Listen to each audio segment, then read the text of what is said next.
ഇനി ഞാൻ 14 ജില്ലയിലേക്കും പോകുന്നുണ്ട്. ഇത് തടയാൻ ആർക്കും പറ്റില്ല. ഇതൊരു ജനപ്രതിനിധി എന്ന നിലയ്ക്ക്, ഒരു മന്ത്രി എന്ന നിലയ്ക്ക് എൻ്റെ അവകാശമാണ്. ഞാനത് ചെയ്തുകൊണ്ടേയിരിക്കും. ഇങ്ങനെ അവിടെ ഇവിടെയും തെന്നിയും തെറിച്ച് കിടക്കുന്ന ചില കൈപ്പിഴകളൊക്കെ എടുത്ത് ചൂണ്ടിക്കാണിച്ച് ഈ തീപ്പന്തം തീഗോളം കെടുത്താമെന്ന് ഒരുത്തനും വിചാരിക്കണം. നടക്കില്ല കേട്ടോ. അതിനൊക്കെയുള്ള ചങ്കുറപ്പ് ഭരചന്ദ്രനുണ്ടെങ്കിൽ അത് സുരേഷ് ഗോപിക്കും ഉണ്ട്. ഇയാൾ സിനിമയിൽ ഇറങ്ങിയിട്ടില്ല, അതാണ് വേറൊരു. എന്തിന് സിനിമയിൽ ഇറങ്ങണം?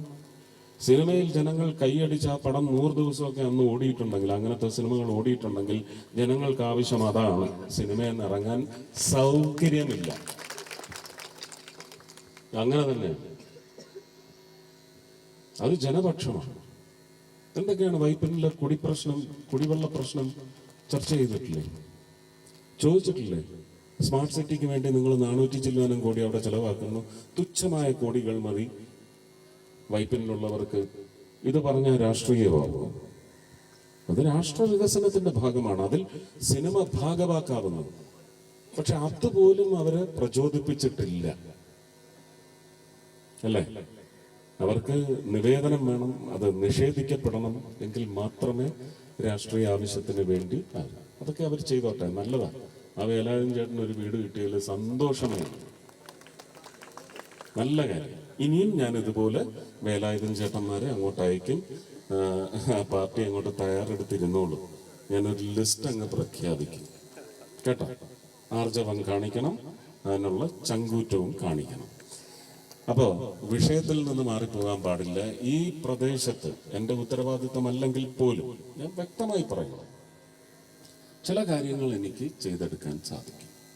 ഇപ്പൊ കഴിഞ്ഞ ഒരു 4 മാസത്തിന് മുമ്പ് നടന്ന പ്രധാനമന്ത്രി ഗ്രാമീൺ സഡക് യോജന, ആ പദ്ധതികൾ പകുതിയിൽ കൂടുതൽ, ഏതാണ്ട് 6ഓ 7ഓ പദ്ധതി ഒഴിച്ച് ബാക്കി മുഴുവൻ നടക്കാതെ കെട്ടിക്കിടന്നിരുന്നിടത്ത്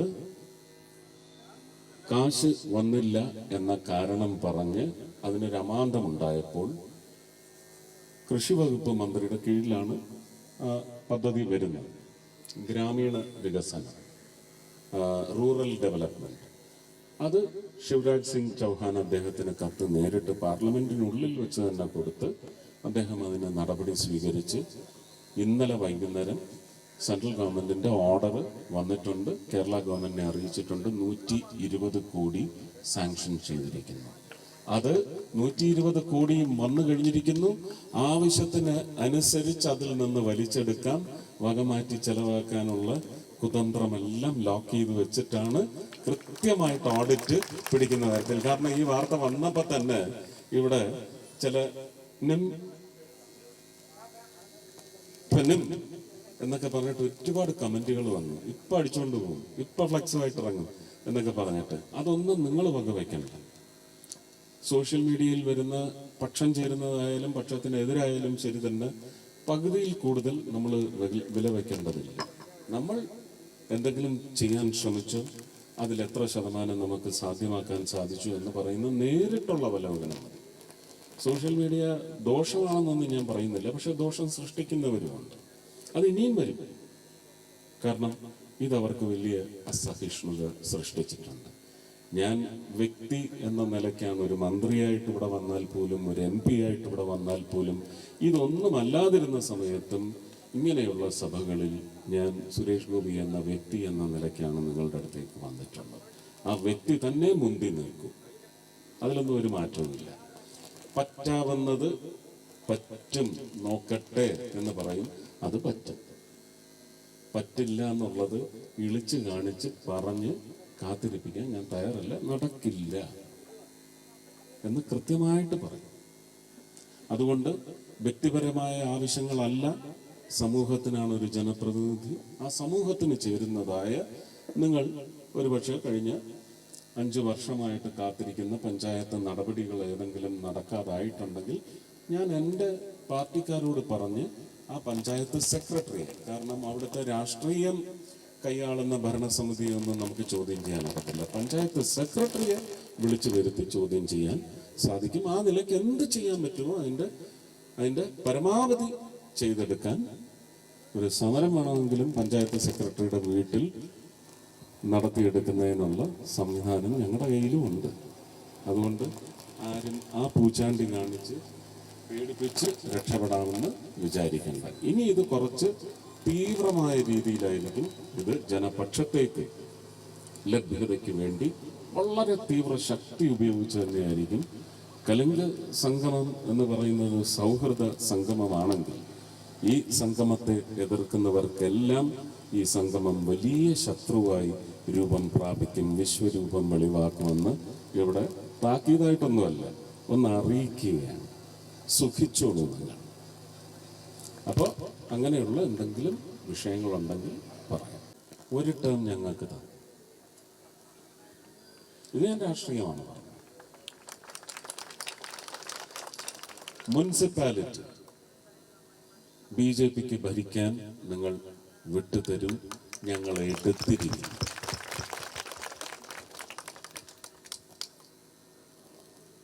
കേട്ടോ? ഈ പറഞ്ഞ വിഷയങ്ങൾക്കെല്ലാം ഇതുപോലെ ഒരുപാട് വിഷയങ്ങൾ കാണും. എല്ലാം ഒറ്റയടിക്ക് 5 വർഷം കൊണ്ട് സാധിക്കും എന്നല്ല പറയുന്നത്. 15 വർഷം കൊണ്ട് സാധിക്കാത്തത് അല്ലേ? അതിനെന്തായാലും ആ മങ്ങലിന് നമ്മൾ തിളക്കം നൽകി തരുമെന്ന് ഉറപ്പ് തരികയാണ്. ഇനി MLAയും കൂടെ തന്നാൽ ആ MLAയുടെ ഫണ്ടും കിട്ടും, MP-യും കൂടെ തന്നാൽ ആ MP-യുടെ ഫണ്ടും കിട്ടും.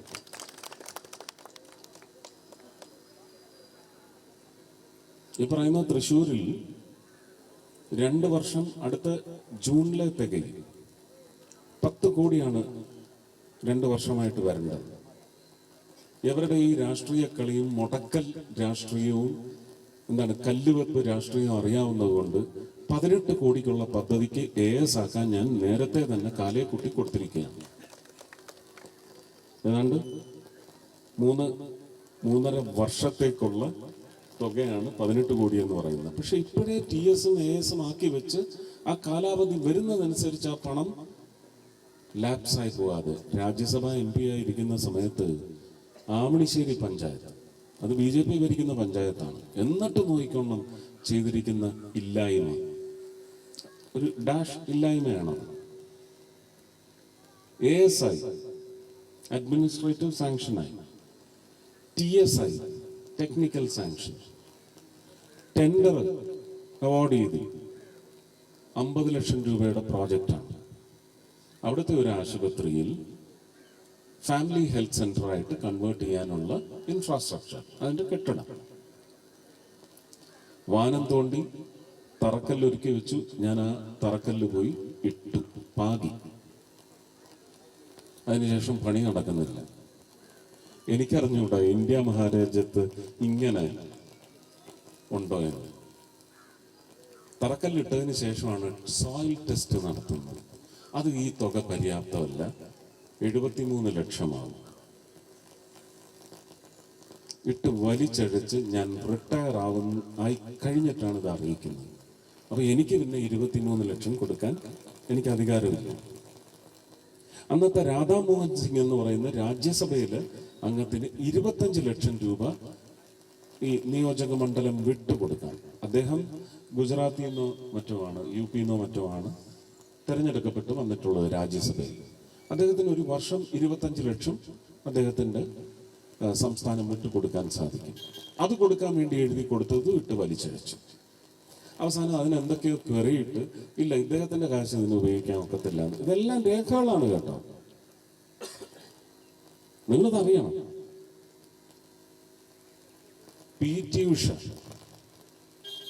നോമിനേറ്റഡ് MP ആണ്, ഇന്ത്യയിൽ എവിടെയും കാശ് കൊടുക്കാൻ. ഞാനും ആ പദവിയാണ് അലങ്കരിച്ചിരുന്നത്. അനുവദിച്ചു. 25 അല്ല, അതിൽ കൂടുതലായി. അപ്പോഴത്തേക്കും ടെൻഡറിന്റെ തുകയൊക്കെ മാറി. അവർ 2 വർഷം ഇതുമായിട്ട് നടന്നു, കൊടുത്തിട്ടില്ല. എൻ്റെ 50 ലക്ഷം ലാപ്സായി. അതുകൊണ്ട് അത് വെച്ച് ചെയ്യാനൊക്കത്തില്ല. അവരടുത്ത് മൊത്തത്തിൽ ഈ പറയുന്ന 70-80 ലക്ഷം കൊടുക്കാനില്ല. ജനങ്ങൾക്കാണ് നിഷേധിച്ചത്. ഇത് നിങ്ങൾ മനസ്സിലാക്കുക. അപ്പം സ്വന്തം പാർട്ടി ഭരിക്കുന്ന പഞ്ചായത്തായിട്ട് കൂടി അവിടെ നല്ല പാരയല്ല, എലവാങ്കാണ് വെച്ചിരിക്കുന്നത്. ഈ രാഷ്ട്രീയത്തെ നമ്മൾ ഒടുക്കണം. ഈ അധമ രാഷ്ട്രീയ സംവിധാനത്തെ നമുക്ക് ഒടുക്കേണ്ടതുണ്ട്. ഇതെല്ലാം നിങ്ങളുടെ കയ്യിലാണ് ഇരിക്കുന്നത്. നിങ്ങളുടെ തീരുമാനങ്ങൾ, ശ്രമമാണ് നിങ്ങൾ നടത്തിയിട്ടുണ്ടെങ്കിൽ പുതിയൊരു ശ്രമത്തിന് വേണ്ടിയാവണം.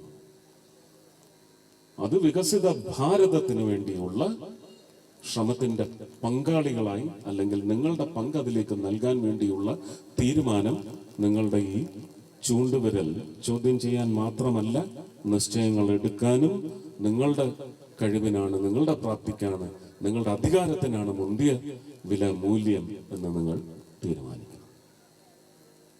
ഇതും കൂടി ഈ കലുങ്ക് സൗഹൃദ സംഗമങ്ങളുടെ ഉദ്ദേശമാണ്. ഇത് പറഞ്ഞുകൊണ്ടേ പോകും. നിങ്ങൾക്ക് എതിർക്കാം, പ്രതിവിധി ചെയ്തുകൊണ്ട് ഇതിനെ ഇല്ലായ്മ ചെയ്യാം. സന്തോഷം. ഇപ്പൊ ഈ പറഞ്ഞ കേസ് പോലെ പ്രതിവിധി ചെയ്ത് ഞങ്ങളെ തോൽപ്പിക്കും. ഇല്ലെങ്കിൽ തോൽക്കാൻ തയ്യാറായിക്കോളൂ. കലുങ്ക് സംഗമങ്ങൾ കേരളമാകെ പടരും.